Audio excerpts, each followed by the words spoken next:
Hi, dear students, dear friends, welcome to Gallant IAS. ഒരു Kathai Sollattuma. Shall I tell you a story? A story of a beautiful civilization.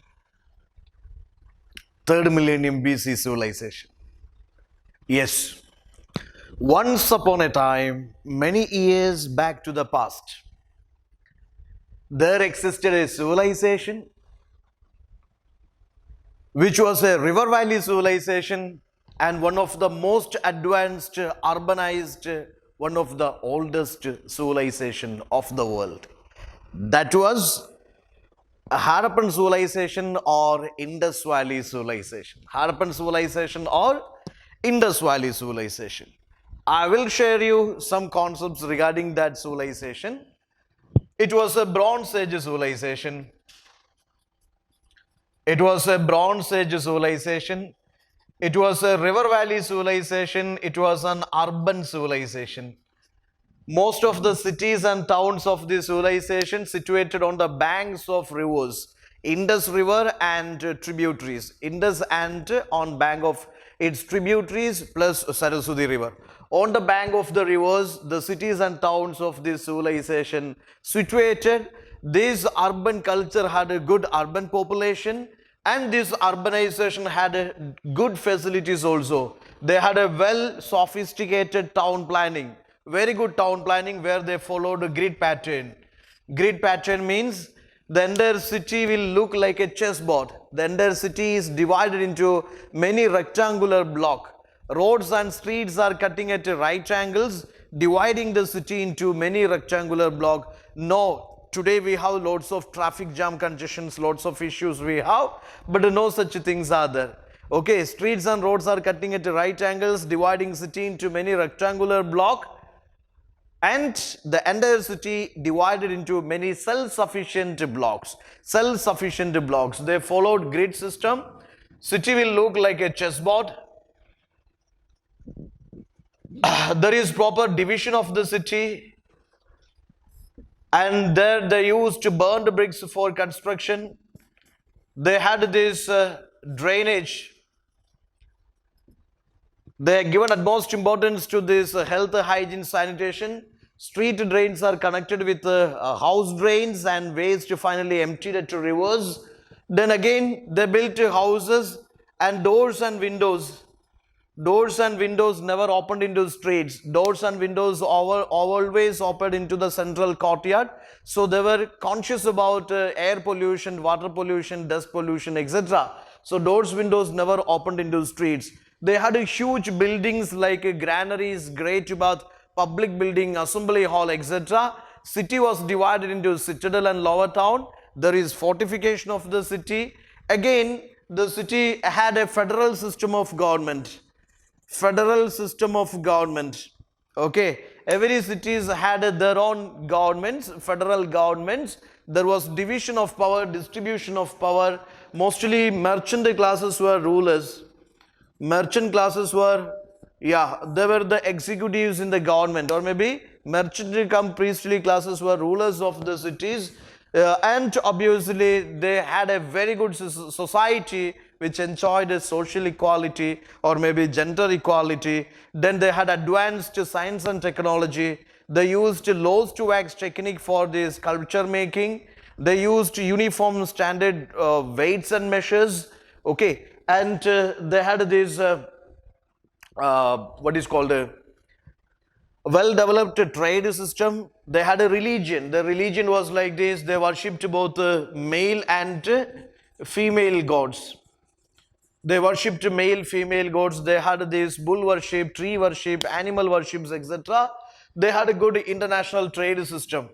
They had a good international trade system. So think about a civilization.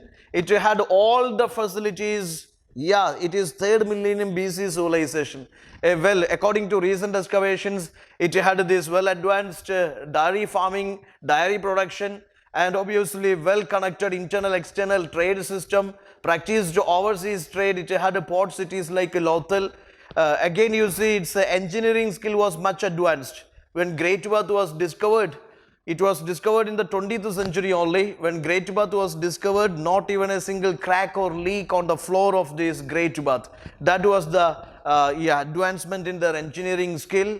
So in every aspect, socially, religiously, economically, internationally, it was a much advanced civilization. Much advanced civilization. And obviously, let me tell you, they used seals. They used seals. Seals were, this was a civilization which produced seals in rectangular shape or cylindrical shape or circular shape or triangular shape, okay, or square shape. You see, this was a civilization which produced seals in multiple shapes. Indus civilization produced seals in multiple shapes. Steatite was the chief material. Okay, steatite is a kind of a soapstone. It was a kind of a soapstone. Steatite was the chief material used for seal making. Basic purpose of the seals, you know, it was commercial purpose. They used seals for commercial purpose. It is for identifying objects. For example, they had a trade with Mesopotamia. They had a trade with the Persian Gulf. They had a trade with this, what is called Egypt. So, they followed the barter system. Today we also, in certain places like for example in Assam, barter system is followed. In different parts of India, barter system still followed in certain villages. Obviously, they followed the barter system exchange of goods. Food grains and these finished craft works are exported. Precious stones, metals are imported. Okay, since they follow the barter system, these seals are used as identifying object. Seals are tied on, or the seals are sealed on the mouth of the sack or maybe goods, so that they will identify that these are from Indus people or these are from Indus civilization. So basically it was used for commercial purpose, and the seals will give you different ideas. They will give you idea about the religion. They will give you idea about the religion. On the seals you can see like male gods are there, images of male gods and images of female gods you can see. Images of Pashupati Mahadeva or maybe Earth Mother, that kind of the concepts you can see on the seals. It gives idea about religion. Then you see that, tree, for example, people tree. People tree represented with some cultic significance, some religious significance. Then hummed bull seals are there. Hummed bull seals are there. Hummed bull seals are there. So we get information about religion from the seals. They practiced male god worship, female god worship, fertility cult. They had this tree worship, bull worship. Okay, these ideas we collected from the seals. Also, seals will give you idea about the dress code. Yeah, the humans are presented, male and female. Male is with, you can see, a cotton shawl or covering one shoulder. Female with short skirts and that cotton headdresses, etc. So we get idea about the dresses. We get idea about their cosmetics or their fashion sense. Okay, we get idea about their trade. We get idea about their trade. We get idea about their script. We get idea about their beliefs from the seals. So seals are very, very important when it comes to Indus, learning Indus Valley civilization. Indus seals are identified from this Central Asia, Turkmenistan, Persian Gulf or Egypt, Mesopotamia, from different parts of the world. Indus seals were identified. It gives an idea that they had a good international relations with these other civilizations. Indus script also indicate the script of the Indus people. Indus seals have the images of the script of Indus people using signs and symbols, Boustrophedon script. Okay, signs and symbols are used in the script. It is not deciphered yet. So we get idea about the script, short inscriptions. We get idea about the trade. We get idea about their fashion sense. We get idea about the dress code. We get idea about the animals they worshipped. Animals they worshipped or animals they domesticated. Animals they domesticated. Okay, so seals give you different ideas. Seals give you different ideas. For example, Harpan seals identified from Turkmenistan. Then these horned bull seals from this Persian Gulf. Also seals identified from Bahrain. All indicate that they had good trade relations with these countries or other contemporary civilizations. Okay, so seals are very important. Seals is one of the very refined, sophisticated artistic work of Indus people. Okay, so a beautiful civilization, and it produced seals, and it is one of the very sophisticated artistic work of Indus people. It talks about their like artistic sense also. So these are the ideas which I would like to share in this video. Now you can expect questions like this. For example, which one of the following civilization produced seals in rectangular, cylindrical, triangular, square, or like in multiple shapes? The civilization which produced seals in multiple shapes, that is Indus Valley civilization. This was a UPSC question. Again, there is a question like this. Yes, Indus seals indicate many animals, but one animal is missing from Indus seals, that is cow. Cow is missing from Indus seals.